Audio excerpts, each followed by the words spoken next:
Halo semuanya, perkenalkan nama saya Arnoldus Jansen. Kali ini saya akan membahas materi terkait sosialisasi dan pembentukan kepribadian.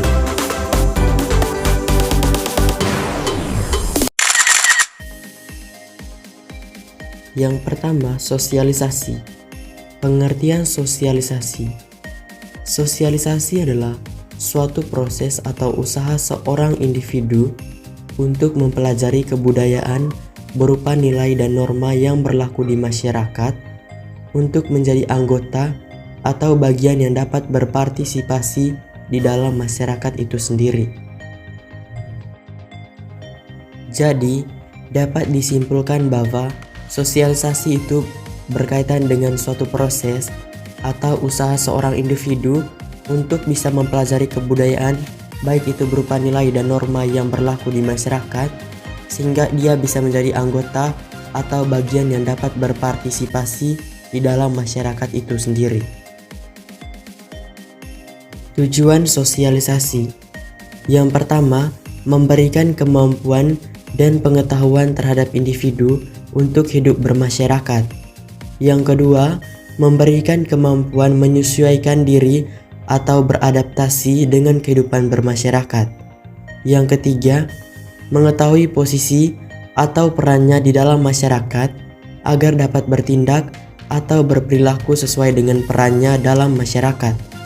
Dan yang terakhir yaitu menjaga keutuhan masyarakat dengan setiap individu melakukan interaksi satu sama lain dengan baik, didasari oleh perannya masing-masing. Jadi, tujuan sosialisasi itu sangat penting bagi seorang individu agar dia bisa mendapatkan kemampuan dan pengetahuan untuk hidup bermasyarakat, untuk bisa beradaptasi dengan masyarakat, dan untuk mengetahui perannya di dalam masyarakat agar bisa bertindak atau berperilaku dengan baik, dan untuk bisa menjaga keutuhan masyarakat dengan setiap individu agar melakukan interaksi satu sama lain dengan baik.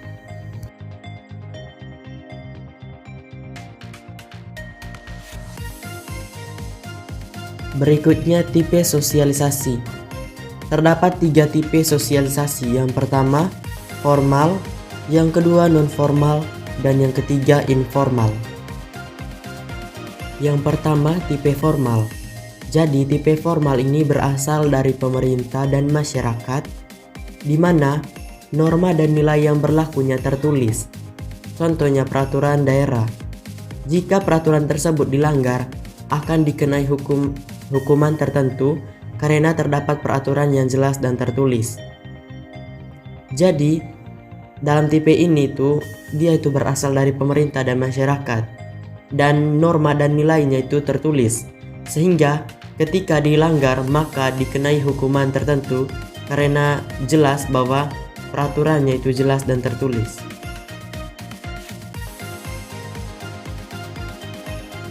Yang kedua, tipe non-formal. Tipe non-formal berasal hanya dari masyarakat, di mana norma dan nilai yang berlaku juga tertulis dan berlaku secara global atau semua orang. Berbeda dengan tipe formal, di tipe formal berasal dari pemerintah dan masyarakat, sedangkan pada tipe non-formal hanya berasal dari masyarakat.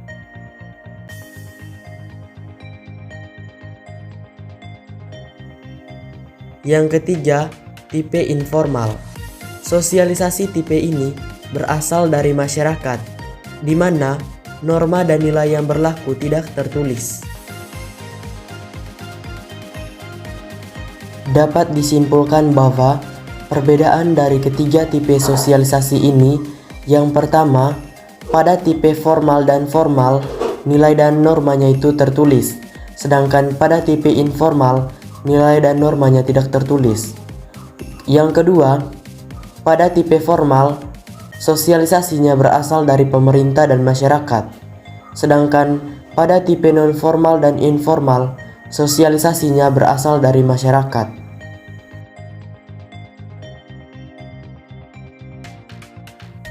Bentuk-bentuk sosialisasi. Yang pertama, sosialisasi primer, yaitu sosialisasi yang kita terima dari kita kecil atau dari kita lahir yang kita terima dari keluarga. Disinilah peran agen keluarga sebagai pihak pertama dalam bermasyarakat. Yang kedua, sosialisasi sekunder adalah sosialisasi yang kita terima di luar dari keluarga seperti sekolah, teman sepermainan, tempat kerja, dan lain-lain.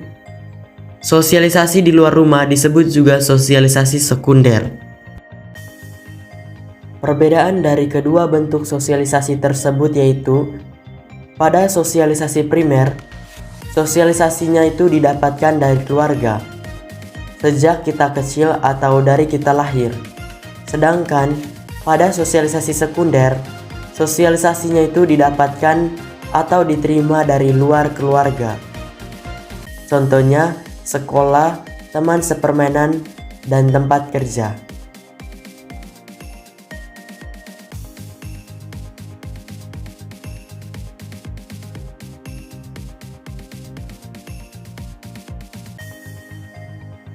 Berikutnya agen-agen sosialisasi. Jadi, terdapat 4 agen dasar dalam sosialisasi. Yang pertama keluarga, yang kedua taman bermain, yang ketiga sekolah, dan yang terakhir yaitu media massa.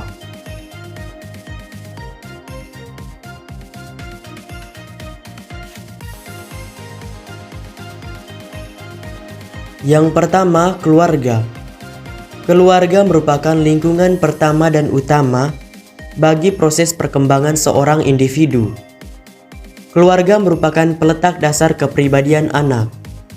Melalui keluarga, anak mengenal dunianya dan pola pergaulan sehari-hari. Agen sosialisasi keluarga meliputi ayah, ibu, saudara kandung, saudara angkat yang belum menikah, yang tinggal dan hidup bersama dalam satu rumah. Pentingnya peran keluarga sebagai agen sosialisasi meliputi: yang pertama, menumbuhkan nilai-nilai kehidupan dalam berdemokrasi, memperlakukan sesama dan sikap toleransi. Yang kedua, memengaruhi tingkat kesadaran. Yang ketiga, memberikan contoh dalam bersikap bermasyarakat. Yang keempat, sebagai pembentuk pertama etika dan aturan. Dan yang terakhir yaitu fondasi pendidikan ekonomi.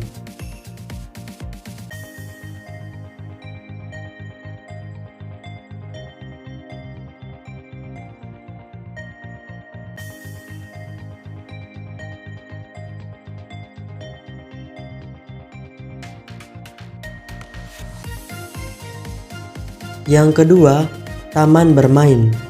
Setelah individu mendapat pengenalan nilai dari keluarga, selanjutnya taman bermain menjadi pengalaman dari nilai-nilai yang dikenal dan ditanam dari keluarga. Dalam proses interaksinya, individu akan mempelajari kemampuan baru yang tingkatannya lebih tinggi dari keluarga. Kemudian, dapat mempengaruhi sikap mereka di dalam kehidupan bermasyarakat. Di antara orang-orang tersebut, terjalin hubungan yang relatif dekat dan sering berdiskusi, bertukar pikiran, atau tukar pengalaman satu sama lain. Selanjutnya, yang terjadi adalah penyerapan nilai-nilai kehidupan. Sikap seseorang terhadap objek politik tertentu juga dipengaruhi interaksi dari sejumlah lingkaran di lingkungan tersebut.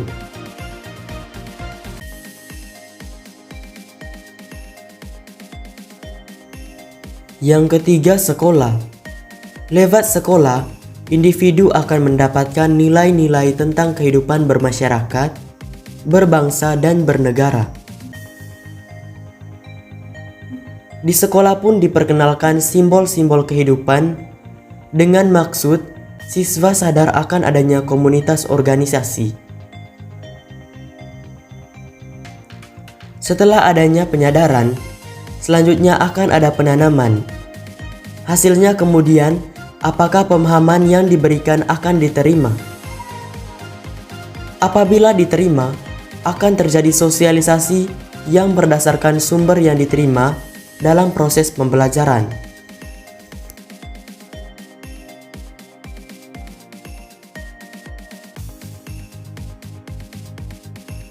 Agen sosialisasi yang terakhir yaitu media massa.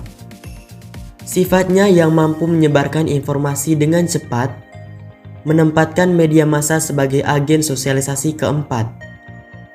Media massa punya kekuatan untuk mempengaruhi khalayak, baik dalam opini hingga menentukan pilihan. Kehadirannya di tengah masyarakat memiliki peranan penting dalam proses sosialisasi, bahkan menjadi penentu sebuah keberhasilan program. Media massa turut mempengaruhi pemahaman khalayak untuk mengambil sebuah keputusan.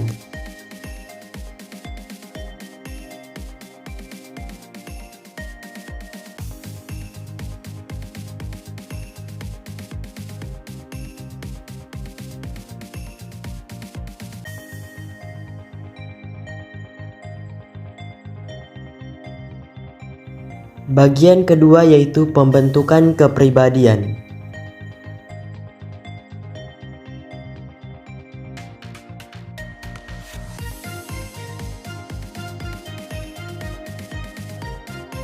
Secara definitif, kepribadian adalah ciri dan watak seseorang yang konsisten, yang memberikan suatu identitas sebagai individu yang khas, sebagaimana dikutip dari buku Sosiologi tahun 2008 yang ditulis Tejipto.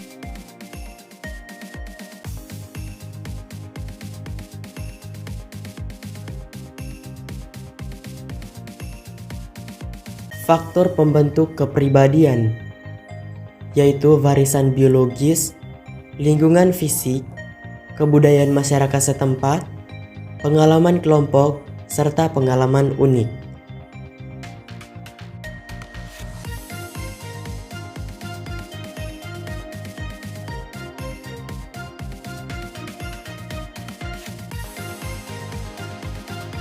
Yang pertama, warisan biologis. Warisan biologis ini muncul dari genetik atau keturunan. Misalnya, bentuk tubuh tinggi atau pendek, kurus atau gemuk. Bahkan, dari beberapa penelitian, sebagian penyakit dan watak tertentu juga diwariskan kepada anak-anak di dalam suatu garis keturunan.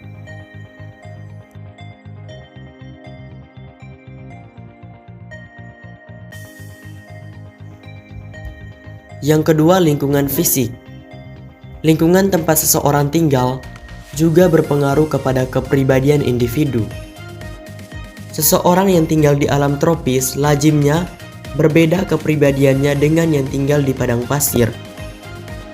Contoh lainnya juga, seseorang yang tinggal di pesisir pantai berbeda kepribadiannya dengan yang tinggal di daerah pegunungan.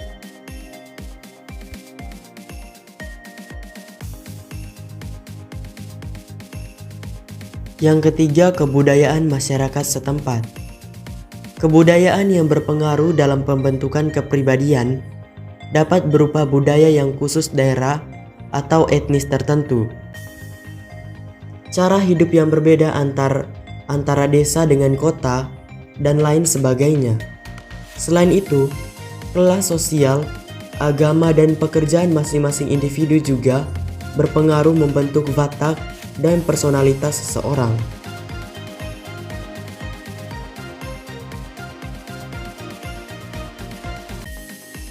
Yang keempat, pengalaman unik. Setiap orang memiliki pengalaman unik masing-masing yang mempengaruhi kepribadiannya. Setiap pengalaman tersebut pasti berbeda.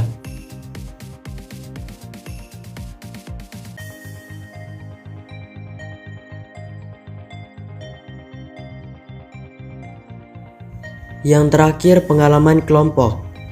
Kepribadian juga dipengaruhi dari hubungan sosial dan pengalaman kelompok. Misalnya, dengan siapa seseorang bergaul dan berinteraksi, dan juga lain sebagainya.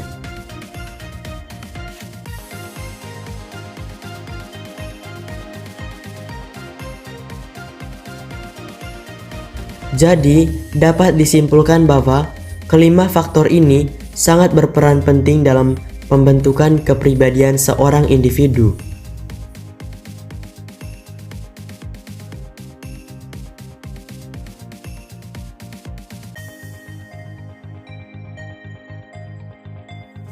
Oke, baik. Itu saja materi tentang sosialisasi dan pembentukan kepribadian. Semoga bermanfaat untuk kita semua. Sekian dan terima kasih.